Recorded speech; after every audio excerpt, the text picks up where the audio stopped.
Hey guys, a video for our Buying a House in Japan playlist. So here we are at the back of the old farmhouse and it's looking a bit sad.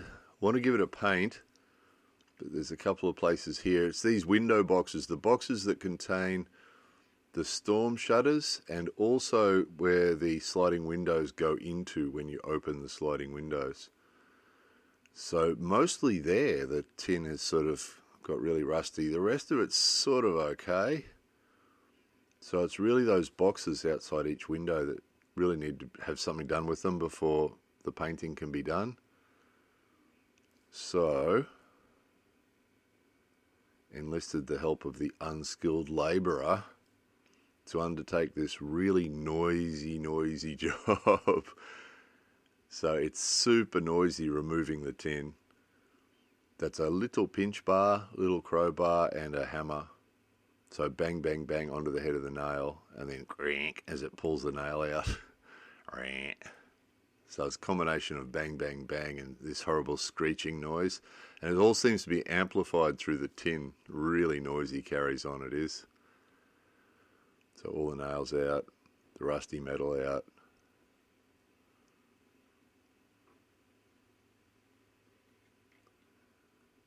So you can see what's underneath. That's a storm shutter you can see there. And then if you open that sliding window, that goes behind the storm shutter. So even though we don't use the storm shutters anymore, it's just not practical to remove these boxes. It's just better off to leave them there. So the main wall itself, the tin's okay. It's not too bad. It's not rusted through or anything. It's just really just the bottoms of these bits that are rusted through. So it's a bit of a tricky thing to work out there where it connects to the rest of the wall. It sort of overlaps. So the solution was to get the tin snips and just cut up. Interestingly, as you'll see later, cutting this stuff crossways across the corrugate is actually not too hard, but going along it is really quite tricky. Doesn't like being cut that way. It's quite fiddly.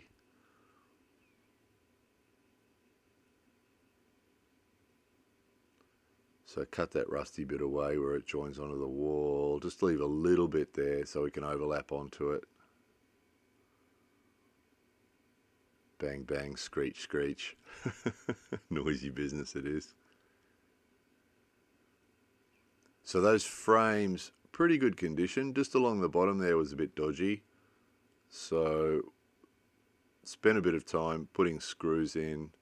They're all nailed, which would have been good when the nails were new, but it's sort of become a bit loose.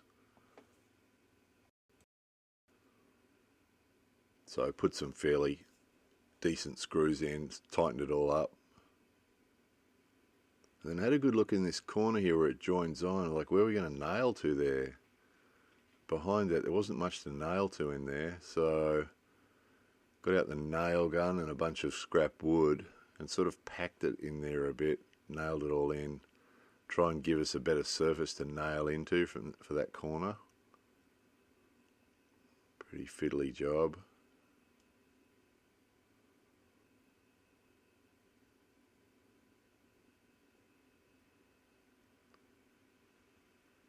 Bang, bang, bang, bang, bang, bang. A lot of loud banging later. That was the end result of that one. It's not a good material to work with, corrugated tin. Those of you who worked with it before. It's sharp. You've got to really watch yourself. You don't cut yourself with it. It's sharp. It's pointy.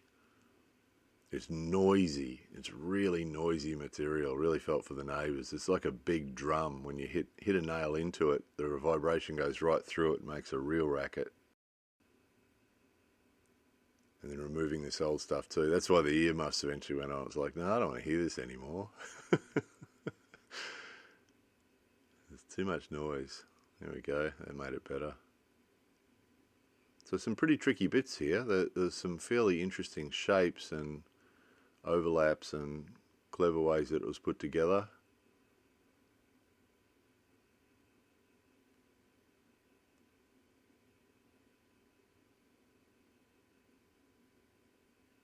some of these jobs, when you first start on them, you realize how big they are, and it's like, oh man, I wish I hadn't started this.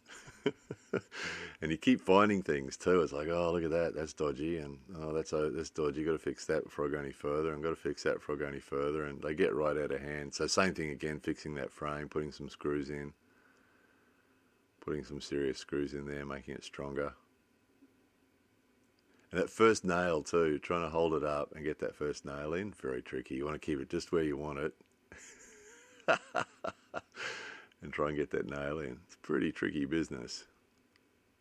Once you got the first, you really need about 3 or 4 in there to really keep it still, keep it sort of where you want it to be, and then you can cut loose then. So that's marking where that wood is underneath. Got to put the nail in where the wood is, right? So mark on the left-hand side there with a little mark, and then run a line across so you can see where to put the nail in. So yeah, look, they're the cutters. Look at that.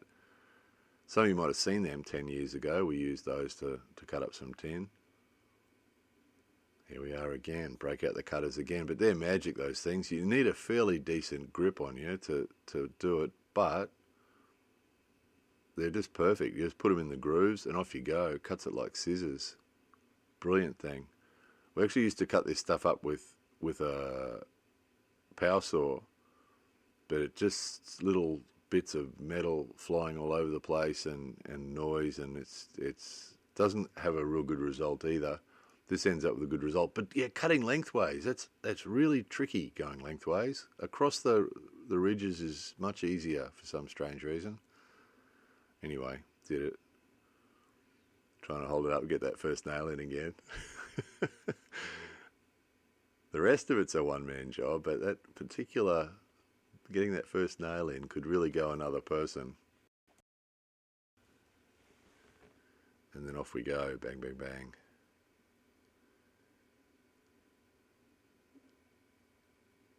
So some of you saw us buy this tin recently, the Unskilled shopping guy at the home centre buying the tin. The nails we already had. We had a variety of strange tin nails for this particular job, for another job, but for doing this thing, for nailing tin onto wood. We had a variety of them. Some were a little bit too small, some bent too easy. Oh, there's the gas inspector. Came to inspect the gas. That was him saying he'd finished. Please sign here, I've finished.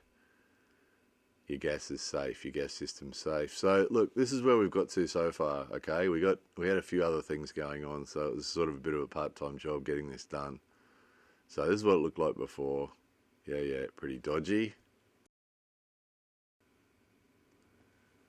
So just want to make it ready. The idea was to get it ready for the painting, so that's what it looked like before. And then after lots of cut fingers and